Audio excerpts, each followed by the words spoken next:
Sebanyak 23 ekor kambing tewas terpanggang dalam kebakaran kandang di Kudus, Jawa Tengah, Selasa, 16 Juni 2026. Kandang kambing tersebut milik Lisanto, 66, warga Undaan Lor, Kecamatan Undaan, Kabupaten Kudus. Peristiwa kebakaran tersebut diperkirakan pada subuh. Anak Lisanto, Lutfi Ashar, mengetahui kandang kambing milik ayahnya terbakar ketika diberitahu oleh tetangganya. Ada tetangga dari Gang 12 datang mengabari ke rumah kalau kandang kambing bapak saya terbakar, ujar Lutfi. Lutfi pun langsung menuju kandang milik ayahnya. Api sudah menghanguskan kandang termasuk 23 ekor kambing yang ada di dalamnya tewas terpanggang.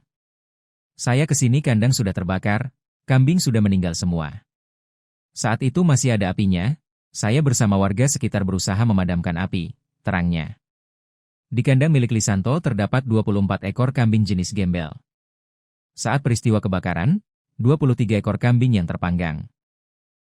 Namun ada 1 ekor kambing yang selamat dari kebakaran karena berhasil lari. 1 kambing kabur, kondisi tubuhnya juga terbakar. Ini kambingnya masih hidup, ucap Lutfi. Kebakaran yang menimpa kandang kambing ini ditengarai karena adanya pembakaran bediang.